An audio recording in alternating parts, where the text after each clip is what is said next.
ছোট্ট রাজনের শরীরের অর্ধেক অংশ ঢেকে গেছে কালো চামড়া ও ঘন লোমে। তীব্র জ্বালাপোড়া ও চুলকানির যন্ত্রণায় দিনরাত কাটে তার। হতদরিদ্র বাবার অর্থ না থাকায় অতি কষ্টেই বেঁচে আছে শিশু রাজন। আমার ছেলেটা চুলকায়, পুরায়, পুজ বাইরে, রক্ত বাড়ায়, চিৎকার করে, কান্দে, সারাইতে দিনে ঘুমাইতে পারে না, অশান্তি বিরাজ করে। আমিও সারা রাত্রে কান্দাকুটি করি, আমিও ঘুমাইতে পারি না।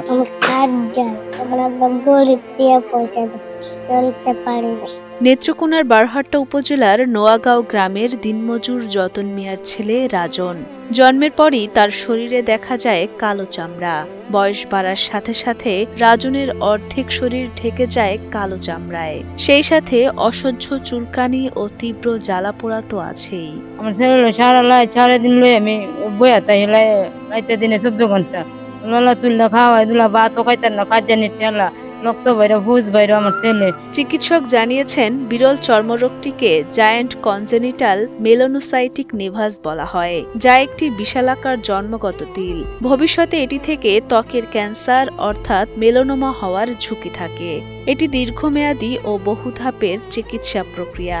অস্ত্রোপচারের মাধ্যমে একাধিক ধাপে চিকিৎসা করা হয়, অথবা আক্রান্ত স্থানে ত্বক সরিয়ে সেখানে শরীরের অন্য অংশ থেকে ত্বক এনে প্রতিস্থাপন করা হয়। তবে এর চিকিৎসা অত্যন্ত জটিল, দীর্ঘমেয়াদী এবং ব্যয়বহুল। সামান্য উপার্জনে যেখানে সংসার খরচ চালানোই দায়, সেখানে ছেলের চিকিৎসা খরচ জোগাড় করা অসম্ভব দরিদ্র বাবা যতন মিয়ার পক্ষে। তবুও আশা ছাড়েননি তিনি। মানুষের সহানুভূতি এখন তার শেষ ভরসা। আমি খাইতে পারি না, তাহলে আমি ওষুধ কি করে আনবো? কি করে আমি বাচ্চাকে ওষুধ খাওয়াবো? আমার তো কোনো ইনকাম সোর্স নেই, কাতি মাসের কোনো কাজ কাম থাকে না। এখন আমি খুব কষ্টে দিন যা, কিন্তু বেনও খাইছি না, এখন কই থেকে আইব তাও জানি না। এইভাবে আমার দিনকাল যেতে, ওষুধে চিৎকার করতে, আমি ওষুধ কোথায় আনবো?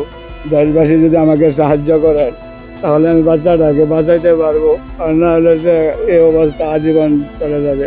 রাজনের সুস্থতা কামনা করেন স্বজন ও প্রতিবেশীরাও। সকলের সহযোগিতায় ছোট্ট শিশুটি যেন সুস্থ হয়ে স্বাভাবিক জীবন ফিরে পায়, এটাই তাদের চাওয়া। সারাদিনই খাদ্যা, চুলকা, বেদনা করে, রক্ত বাইরে। দেড় বাড়ি যদি সাহায্য সহযোগিতা করতো তো ভালো। আগে কম ছিল, এখন দিন দিন এটা বাড়তেই। সরকারের কাছে আমাদের রিয়াকুতি যেন সরকার দেখে আমার চাচা ভাইকে অনেক কিছু করতে পারে, যেন আর 10টা পোলাপানের মতো চলাফেরা করতে পারে। সে দিন মজুর, দিন আনে দিন খায়, একদিন কাজ না করলে সে খাইতে পারে না। খুব কষ্টে আছে এই রাজনকে নিয়ে। রাজনের চিকিৎসার জন্য আর্থিক অবস্থা নাই। আপনারা দেশবাসী যদি সহযোগিতা করেন, সে অবশ্যই চিকিৎসা করতে পারবে।